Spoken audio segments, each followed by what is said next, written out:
tayo. Ito na po ba ang bagong bahay natin, Tay? Oo, at bumaba na kayo at kunin nyo na ang inyong mga bag.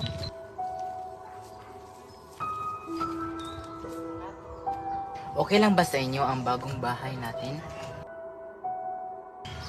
Pasensya na sa inyo ha, kapag ganito ang bahay natin, magtiis man muna tayo.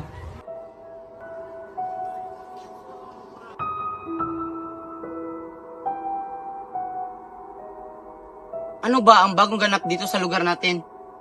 Oo nga, may nawawala na naman ba? Wala naman, pero may bagong lipat. May mga anak ba? Meron, buong pamilya yata ang bagong lipat.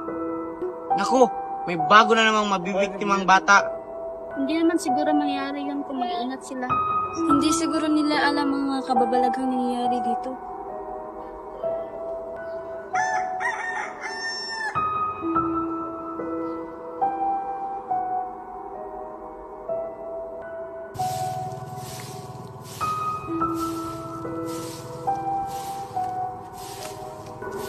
Bagong salta.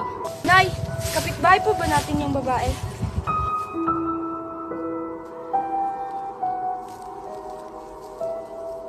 Magandang araw po.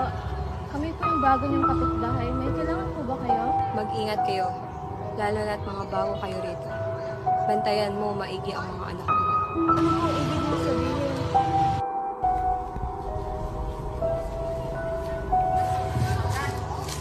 Nay, sino po yun? Wala alam.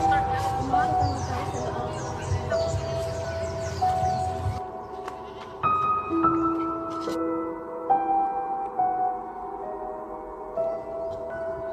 Pasensya po, hindi po yung sinasadya ng kapatid ko.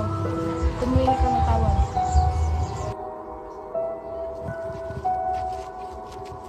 Ingat ka sa ginagawa mo, bata. Baka may maistorbo ka. Ang pagiging makulit minsan ay ang maghahatid sa iyo sa kapahamakan.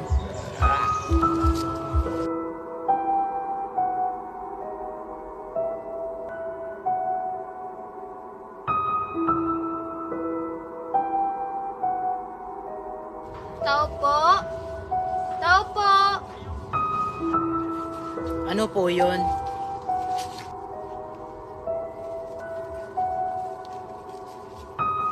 May dala po akong pagkain. Narinig ko po kasi may bagong lipat. Maraming salamat. Linlin po yung pangalan ko. Maraming salamat, Lynn. Halika, pasok. Pagpasensyahan na. Hindi ko kasi maayos.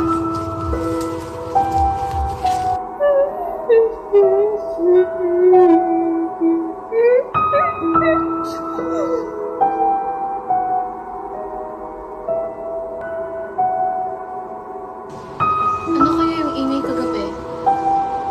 Baka pusa lang ang may dumaan. Wala naman tayong pusa. At wala naman siguro maglalakad ng ating gabi. Huwag na natin isipin yun. Dumaan din ba sa inyo kagabi? Oo, araw-araw naman. Ang ingay nga eh, mas umingay pa. Alam niyo, panahon na siguro para malaman natin. Oo nga, baka iisa lang kumukuha sa mga bata at nag-iingay gabi-gabi. Paano naman natin malalaman? Alam ko na. Alam niyo, kinakabahan ako sa ginawa natin kagabi. Titigil na siguro yun. Baka lalong lumala. Baka may kukunin na naman. Huwag niyo nang isipin yun.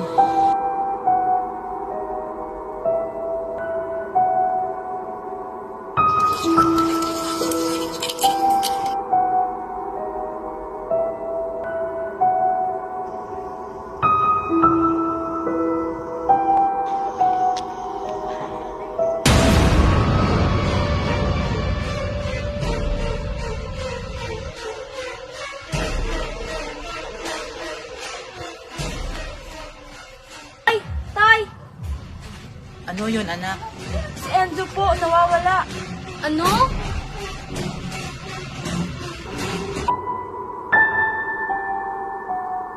Ang isang anak po namin ay nawawala. Araw lang po sila malapit sa kapitbahay namin. Napunta po yung mula sa malayo. Pinupang po ng panganay namin. Nang pagbalik niya, wala na kanyang kapatid. Mrs., pangatang mga walang bata na po ang anak niyo. Pag nagkataon, magbili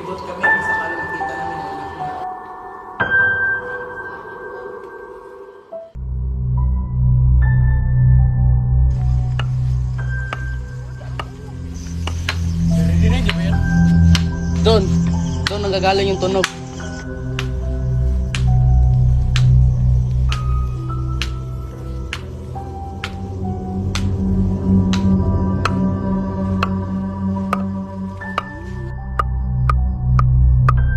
Magandang gabi po. Grabe naman to. Gulat. Ano po sadya nyo? Wala. Naglilibot lang. Mauna na kami. Mag-ingat kayo.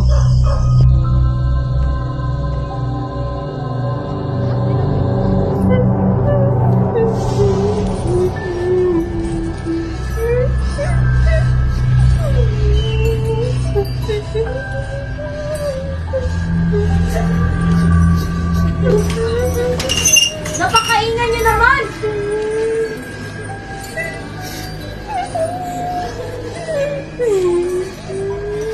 Magpatulog ka naman oh! Araw-araw na lang!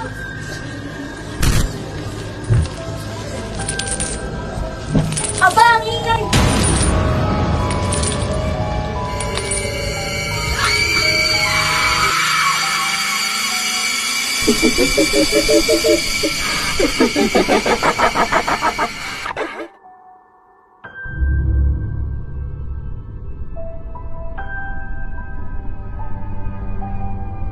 Tao po.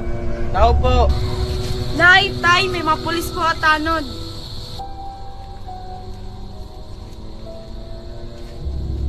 Magandang araw ho sa inyo. Magandang araw rin. May balita na po ba? Sorry ho, wala pa. Nagtanong na po kami ng mga tao sa ibang bayan pero wala rin silang alam. Ano yung anak ko na yun? Hindi pa naman yun ang nakakatulog kapag hindi ako mahilig. Ted, gawin niyo po ang lahat para makita ang anak namin. Opo, wag po kayo mag-alala. Oo, na po kami.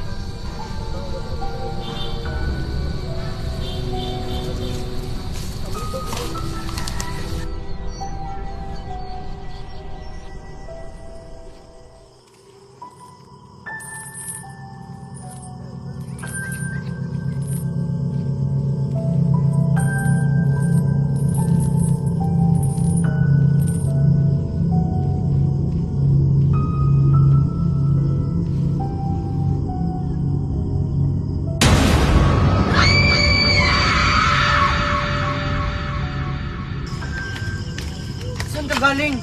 May sumusunod sa akin. Ha? Ano?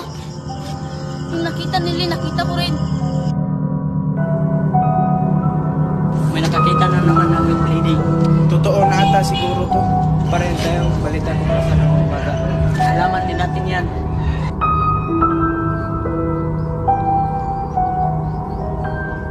Jonah!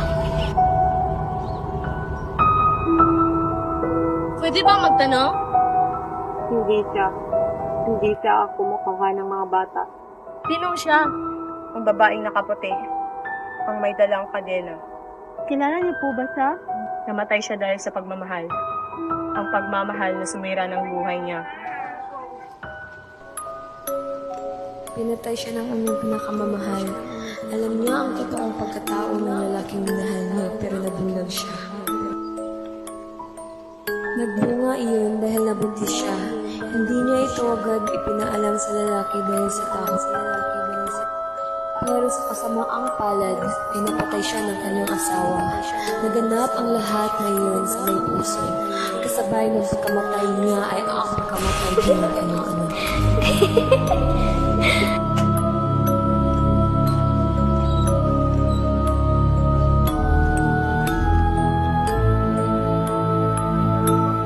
Uy, Cristel! Ano ba yung asawa mo? Alam mo na ba yung ginagawa niya? Nababaliw na ata. Naturingang nag-aral naging pulis. Pinalabas niya na nagpakamatay ang asawa niya. Pero nalaman niya na may anak siya sa babae. Nagalit siya dahil sa pangarap niya ang magkaroon ng anak. Dahil ito ang susunod sa kanya.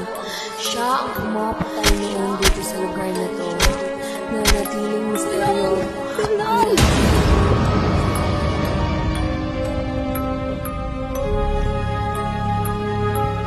Minatiling misteryo ang lahat ng ito para sa mga tao.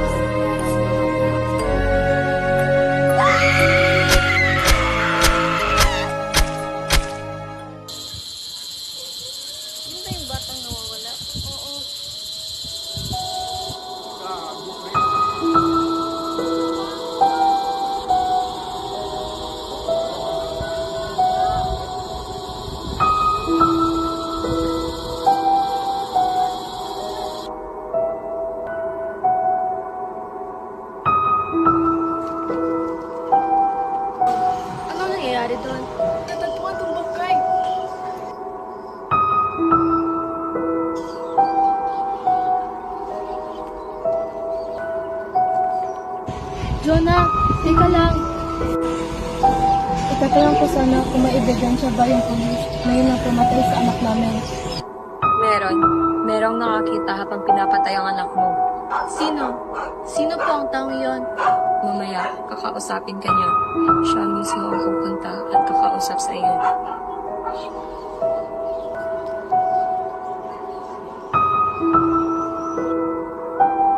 Kailan mo sasabihin ang totoo?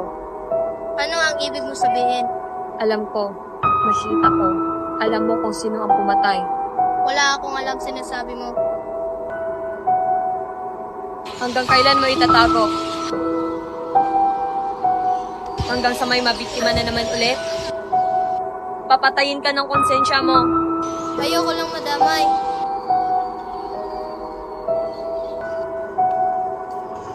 Sino ka? Ako po yung nakakita kung paano pinatay ang anak niyo. Ikaw ba? Yung sinasabi ni Jonah? Oo. Pasensya na ako ngayon lang. Natakot kasi ako eh.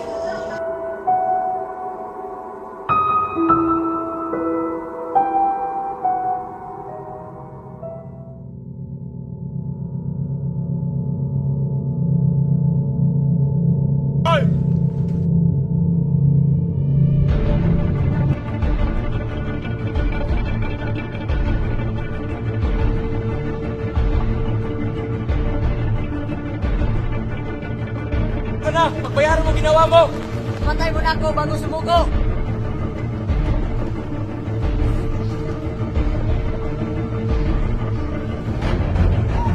Bitawan mo ang baril mo!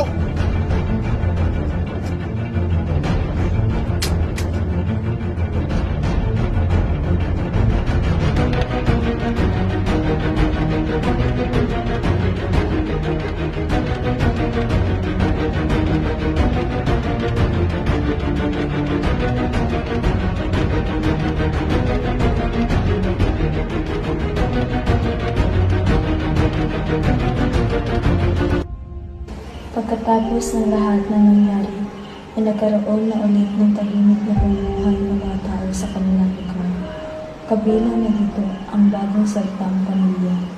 Natahimik na rin ang babaeng nakaputi dahil nabigyan niya ng hustisya ang kanyang